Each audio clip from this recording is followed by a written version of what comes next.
So this exercise is just neutral hovers, doing a little neutral bridge. So you're going to come down onto your back via your side, roll onto your back. Now if you have your baby with you, they could be just laying on the mat next to you, or if they're like a little snuggle bunny and they want to cuddle up, they could actually just be lying on the front of your chest here.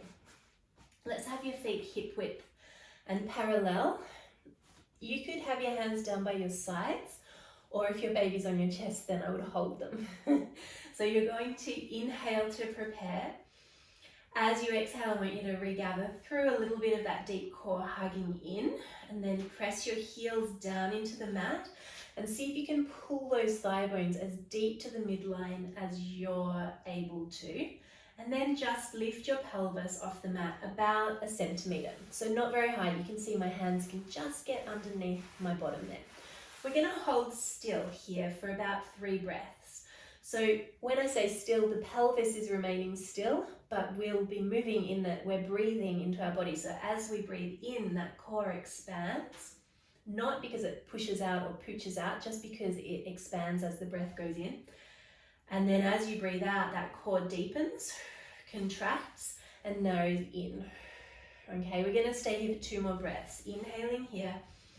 As you exhale, I want you to press your heels more down into the mat and feel as if you're pulling your heels back to your bottom. We're going to take 1 more breath in and out here.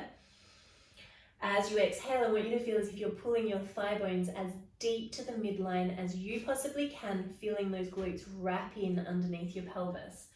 So we're going to add 1 more thing to this. Inhale, hold still. Exhale, push your heels down. See if you can narrow the glute sit bones and press your pelvis a little bit higher. Now inhale, lower your pelvis down. I want you to keep your pelvis level. So imagine your pelvis has sort of a dinner plate on the top of it, and you don't want to slop your dinner to your tummy.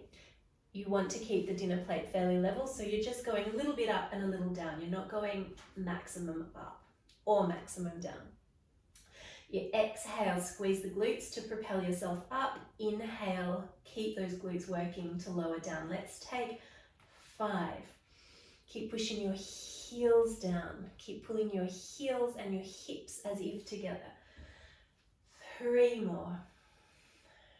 2 more. And last one. And then coming all the way down. And I think what's quite nice to do after this exercise is just hug your knees into the chest to lengthen the glutes and the lower spine a little.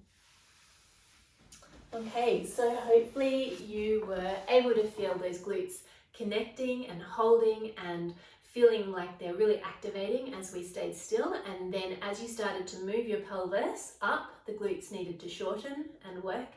And as you lowered your pelvis down, the glutes needed to lengthen and work. So this is building us up to have excellent glute function in a squat movement.